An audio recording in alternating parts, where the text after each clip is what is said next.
Mars గ్రహానికి వచ్చిన వెంటనే ఏదో పెద్ద ఆపదలో పడ్డా అని అనుకుంటాడు. ఇది మార్స్ అని కూడా మనోడికి తెలియదు. సరే అక్కడి నుంచి నడుద్దాం అనుకుంటాడు, కానీ కుదరదు. మొత్తం 800 సార్లు ప్రయత్నిస్తాడు. ప్రతిసారి బొక్కబోర్ల పడతాడు. ఇక కోపంతో ఒక రాయిని తీసుకుని బలంగా ఆకాశంలోకి విసురుతాడు.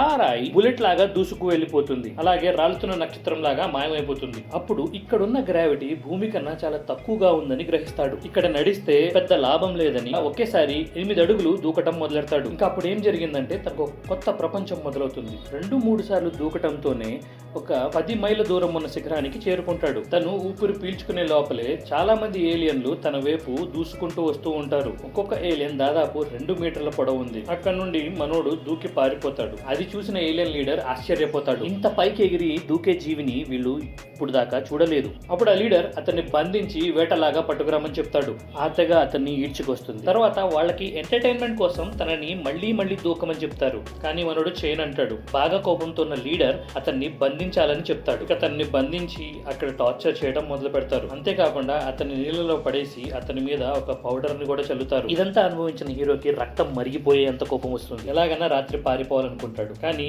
ఆ డోర్ దగ్గర ఒక బలిసిన ఏలియన్ కుక్కని తనకు కాపలాగా ఉంచారు. ఎలాగోలా చప్పుడు చేయకుండా చైన్ నుంచి విడిపించుకొని మనోడు దూకేశాడు. కానీ వింత ఏంటంటే తనకన్నా ముందే ఆ కుక్క అక్కడికి వచ్చి ఉంది. అక్కడ నుంచి మళ్ళీ ఇంకా ఎత్తుకు ఎగిరి దూకాడు. కానీ ప్రతిసారి తనకన్నా ముందు ఆ కుక్క అక్కడికి వచ్చేస్తుంది. ఇంకా బాగా కోపంతో అక్కడ ఉన్న ఒక పెద్ద బిల్డింగ్ మీదకి దూకాడు. అక్కడ మార్షియన్స్ పండుగ చేసుకుంటున్నారు. వాళ్ళను చూస్తూ ఉండగానే ఆ బలిసిన కుక్క ఆ జనాల్లోకి వచ్చి అక్కడి నుంచి హీరో వైపు చూసి మొరుగుతుంది. బాగా ఎంజాయ్ చేస్తున్న ఏలియన్స్ కి ఆ కుక్క ఇబ్బంది పెడుతుందని దాన్ని కొట్టడం మొదలెడతారు. అది చూసిన హీరోకి తన మనసొప్పక వాళ్ళలో దూకి ఆ కుక్కని కాపాడటానికి ఒకళ్ళని ఈడ్చి కొడతాడు. జస్ట్ ఒక చిన్న దెబ్బకి ఒక మార్షియన్ చనిపోతాడు. దానికి ఒక పెద్ద రచ్చ మొదలవుతుంది. ఇంకా తర్వాత రోజు హీరోని చంపాలని అనుకుంటారు. అందరూ తనను చంపడానికి రెడీ అవుతారు.